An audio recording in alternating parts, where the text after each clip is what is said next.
Hey guys, welcome to Apu's Kitchen. Today let's make mango phirni. Once in a while it's good to indulge, especially when mangoes are in season. So what are we waiting for? Let's go.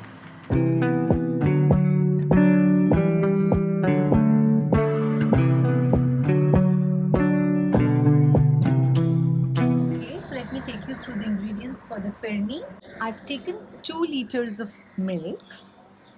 I'm going to make a big portion for my family. You all can choose to take 1 liter of milk.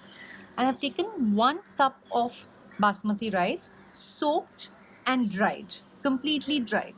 3 mangoes pulp, puree, 1 cup sugar, some cut dry fruits, and a few strands of saffron, kesar. So first, we put our milk to a boil.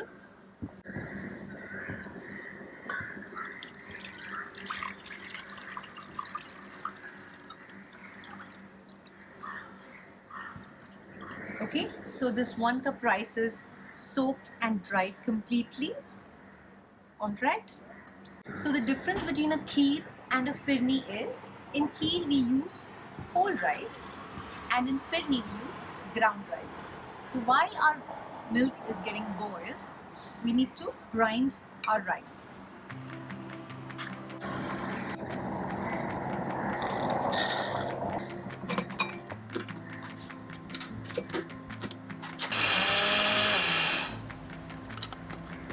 Shake it up once.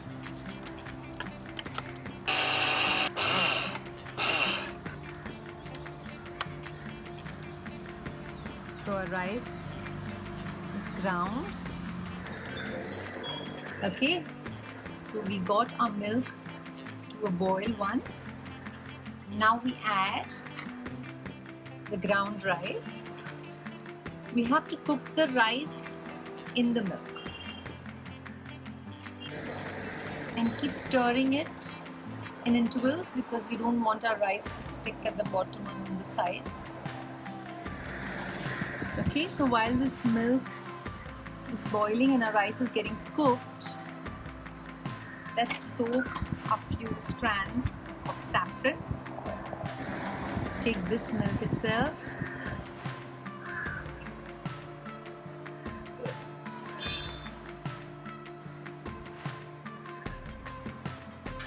Okay, and let it soak. You can add 1 teaspoon of cardamom powder, elaichi powder.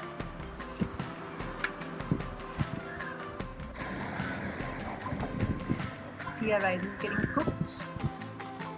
When the rice is half cooked, we have to add sugar.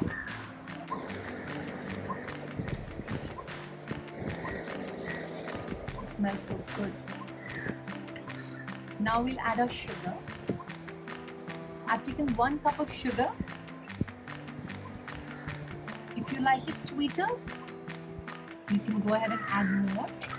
If you want to make it sugar-free, then you add your sugar-free drops or your powder after the phirni is ready, not while it's cooking.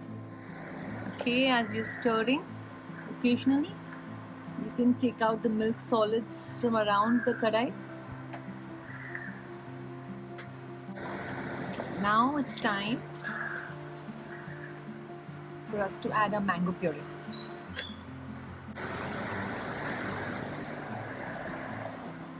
I've taken 3 mangoes and thus I've put only 1 cup of sugar because the mangoes are sweet too. You can taste it and add sugar accordingly. Okay, and now mix this nicely. Mix it well and let there be no lumps.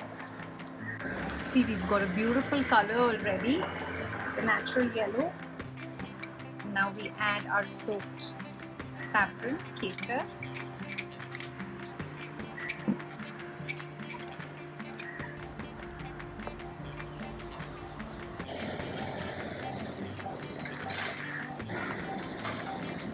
So this is the right consistency of our phirni, because as we cool down, also this is going to get thicker. Yeah, see this. It's ready. Okay, so let the Phirni cool down and pour it into whatever vessels you want, preferably in a mitti ka bartan because it soaks all the moisture inside and makes our Phirni thicker. And then refrigerate it and have thandi, cool, delicious Phirni.